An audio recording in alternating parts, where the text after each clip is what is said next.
So hello to everyone who's popped on. My name is Heidi Corona. I am a psychic medium, animal communicator, energy healer, and really, I'm totally open for whatever Spirit's going to bring through. I'm aligned with love and light, and I might say the word God, and I hope that doesn't offend anybody, but I might also say the word Spirit, and I might also say the word angels, you know what I mean? So just whatever comes through. So I'm glad you guys are with me.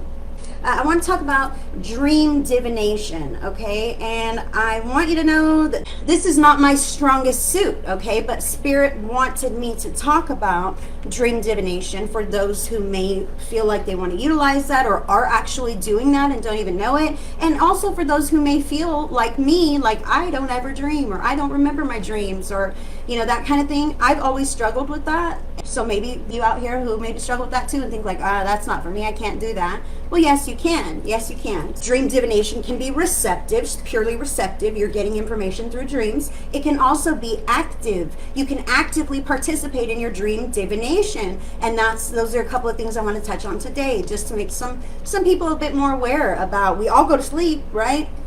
We all have to rest. A lot of times we can take advantage of that resting time to maybe help ourselves in our waking hours by finding solutions to our problems and things like that. So I'm going to touch on that with you guys. Like I said, I have always had difficulty remembering my dreams. Now, that's not to say I don't dream or haven't had totally fantastical, horrible, horrific nightmares during in my lifetime. So I know that I've had dreams on occasion, that I can remember and they can get vivid. And, it's not that I've never ever dreamed. But there are periods of time where I just don't remember a darn dream at all. My first step, and some people might not have this problem. Some people, like my daughter, oh my God, she dreams vivid dreams every night. She has super vivid dreams. So it's not genetic, it's not whatever. It's unique to you. You know what your dream state is usually like. So if your dream state is usually like, I don't remember my dreams, I'm out to the world and then I'm up the next morning, and you want to kind of dive into working with Spirit in your dreams and maybe getting some divination done during your dreams, how I started with that is there is an herb called mugwort, Mugwort, mugwort, okay? It almost looks like sage, but all cut up, you know what I mean? Well, those little velvet drawstring pouches? Well, I have one of those that's like mesh, it's like breathable, right? And you put that inside your pillowcase, underneath the part that's on the bed or whatever. You don't even have to put it in your pillowcase, you can put it under your pillow, you can leave it on your nightstand. But for me, because I find that I really struggled with, I don't dream. No matter how much I want to remember my dreams, I don't remember any dreams at all, right? I have nothing. I'm asleep, I'm awake, that's it.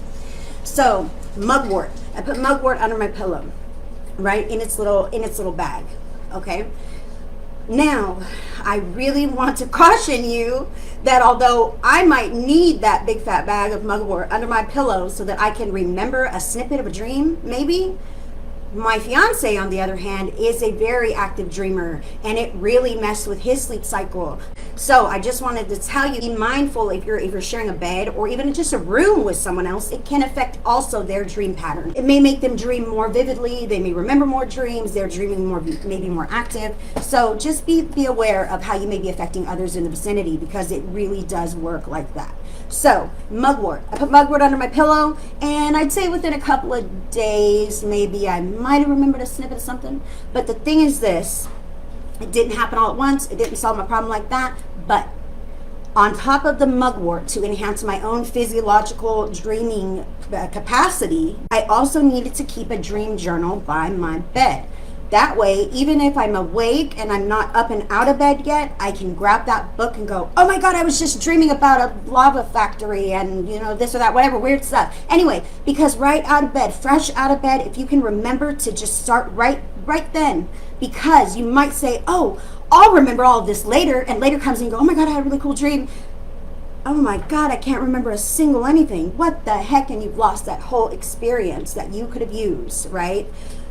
So, start your dream log. Start your dream log. Log stupid dreams, log regular dreams, log any dream you have. Make notes. I remember 2 dreams last night. One was kind of like this and one was kind of like that. Separate them out, but put them both with the same date. That way you have a date order. There are actually some really cool dream journal apps in the App Store. I got one. It's just like search dream journals or dream log. This one has a pin code on it, so I could actually lock it on my phone so that I have to have my certain code. That way, whoever, sometimes my kids get my phone, who knows, and just make sure that nobody can get into my dream log, because maybe it wouldn't be important to you, but when I'm building my dream log and I'm putting every bit of snippet of information I can put there, I don't really want someone else reading it necessarily. So if that's something for you, that's why I'm saying it. Phone apps, very handy. But just make sure that you go to that phone app and not go to Facebook, or you're going to forget your dream before you log it in. Oh, this one has a reminder. You can set a reminder on those phone apps so that at a certain time every morning it says, don't forget to log your dream. So you set it a minute, or at the same time as your alarm even, it'll pop up, log your dream. Now we're talking about keeping track of our dreams. We're talking about encouraging dreams, keeping track of our dreams. That speaks to your guides, that speaks to your higher self, that speaks to God, okay? That you're interested, you're paying attention, you want to work with them with your dreams. Look, I'm encouraging the dreams, I'm noting everything, I'm paying attention. Talk to me, please. And sometimes it's just as simple as that. A lot of times our dreams are similar to parables, okay? Like if you look back and say, I was going through a really hard time and I was really confused about something, and then I had this crazy dream, or this and that happened. If you were to take that crazy dream and look at it more objectively and get the parable underneath the dream, right? Not the clown riding the bike or whatever. The actual what was happening, what was being done, the feeling of the dream, right? That is going to be the answer to your problem. And you'd be so surprised how often it is so simple that way. Okay, but sometimes it's more challenging. You can be receptive and just receive dreams and kind of zoom out from your dream a little bit and look at the underlying. And sometimes we just have crazy dreams. But sometimes when we have a dream where we're caught in a landslide and we're heading down this hill and we're screaming for our life and there's nobody to save us, and we're also in our waking hours feeling very powerless and helpless and unassisted by people who care about us or people who should be helping, that is what I'm talking about, dream interpretation, divination through dreams. Actively working with dream divination, okay?